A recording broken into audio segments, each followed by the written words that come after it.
یہ کہانی ایک غریب میاں بیوی وحید اور سائمہ کی ہے جو کہ سیٹھ کا ایک بفلو پالتے تھے اور اس کی پال پوشن کے لیے ہی جو بھی ان کو رقم ملتی تھی وہ صرف اسی سے اپنا گزارا کرتے تھے۔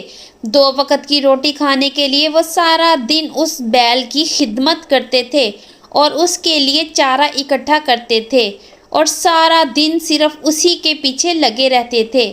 کیونکہ وہ بیل سیٹھ کا بہت ہی پسندیدہ جانور تھا جو کہ سیٹھ ایک بار شکار کرنے جنگل میں گیا تھا، وہاں سے پکڑ کر لایا تھا اور بیل بھی بہت ہی زیادہ خوبصورت اور موٹا تازہ تھا، جو بھی دیکھتا اس کی تعریف کیے بنا نہیں رہ سکتا۔ جبکہ یہ ساری محنت ان دونوں میاں بیوی کی تھی جو کہ دن اور رات سارا ٹائم اس کو دیتے اور اس کی خدمت کرتے اور اس کو پالتے۔ جی سیٹھ صاحب، آپ نے مجھے بلایا، حکم کریں۔ یہ بیل آج کل اتنا کمزور کیوں لگ رہا ہے؟ ایسے لگتا ہے کہ تم اس کا دھیان نہیں رکھتے، اس کو نہلاتے دہلاتے نہیں ہو، نہ اس کو اچھے طریقے سے کھانا کھلاتے ہو۔ میں سامنے نہیں ہوتا، شہر چلا جاتا ہوں، اس کا یہ مطلب نہیں ہے کہ تم اس کا خیال ہی نہ رکھو۔ وحید کی بیوی سائمہ بھی بیل کا بالکل بچوں کی طرح خیال رکھتی تھی۔ ارے کھا لے میرے بچے، میرے چندا کچھ نہ کچھ کھا لے، کتنا کمزور ہوتا جا رہا ہے۔ پچھلے 2-3 سال سے ہم تمہارا اتنا خیال رکھ رہے ہیں، پھر بھی سیٹھ میرے شوہر کو اتنا ڈانٹتا ہے تمہاری وجہ سے، پتہ نہیں کیوں وہ ایسا کرتا ہے، بہت ہی ظالم ہے سیٹھ تو۔ کتنی بار تمہیں کہا ہے کہ اس کے پیچھے اتنا مت لگا کرو، یہ دیکھو میری گردن کا کیا حال کیا ہے، آج 1 سال ہو گیا ہے میری گردن سیدھی نہیں ہوئی، ایسا اس نے مارا تھا مجھے زہر لگتا ہے یہ، پتہ نہیں میرے بیٹے کو کیا اس میں نظر آتا ہے جو اپنے بچوں کی طرح اس کی پال پرورش کر رہا ہے، اور تم لوگ بھی پتہ نہیں کیوں سارا دن جٹے رہتے ہو اس کے پیچھے۔ چھوڑ دو اس کا پیچھا، اندر آ کے میری گردن دباؤ ذرا تم، پتہ نہیں کیوں سارے اس کے پیچھے لگے رہتے ہیں۔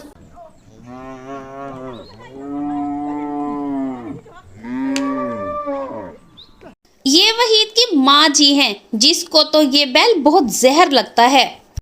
پھر بھی دونوں میاں بیوی کسی کی ایک نہیں سنتے، وہ پورے دل کے ساتھ بیل کی بہت ہی زیادہ دیکھ بھال کرتے ہیں اور بیل بھی ان سے بہت زیادہ مانوس ہو جاتا ہے کیونکہ سارا دن ان کو کھانا پانی وہی دیتے ہیں، اور اس کا شوہر تو رات کو بھی کئی بار اس کے پاس ہی رک جاتا تھا تاکہ اس کو کوئی پریشانی نہ ہو پائے۔ دیکھو وحید، ہم شہر جا رہے ہیں، میرا بیٹا تو بالکل بھی گاؤں آنا نہیں چاہتا، وہ وہیں شادی کرنا چاہتا ہے، اور ہم لوگ تو بوڑھے ہو گئے ہیں، روز تو اس سے ملنے نہیں جا سکتے نا، اس لیے میں نے تم سے ایک کام کہنا تھا، تم ایسے کرو، میرا بیل کسی بھی قیمت پر بیچ دو، اس کو بیچ کر جو پیسے ہوں گے وہ مجھے تم دے دینا، بس میرا یہ کام کر دو، باقی ساری زمینوں کے کام میں نے کر لیے ہیں، میری ماں بھی بوڑھی ہو گئی ہے، یہ بھی وہیں رہے گی، شاید ہی ہم کبھی پھر دوبارہ واپس آئیں۔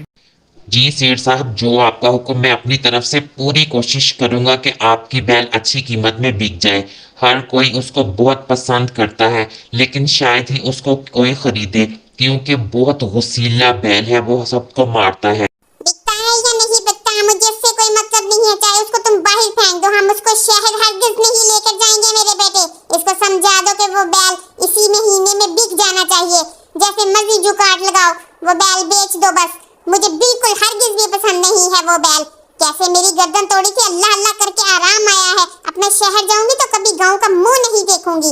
سیٹھ کی ماں تو بہت ہی غصہ ہوتی ہے، وہ پہلے دن سے ہی بیل سے بڑی نفرت کرتی ہے۔ وحید اور اس کی بیوی دونوں ہی چلے جاتے ہیں اور بیل کو بیچنے کی کوشش کرنے لگ جاتے ہیں۔ ارے نہیں، میری منڈی میں کس کے دام نہیں لگیں گے، اس طرح کا بیل تو کوئی بھی نہیں لے گا، جاؤ جا کے اس کو ذبح کر کے اس کا گوشت کھا لو۔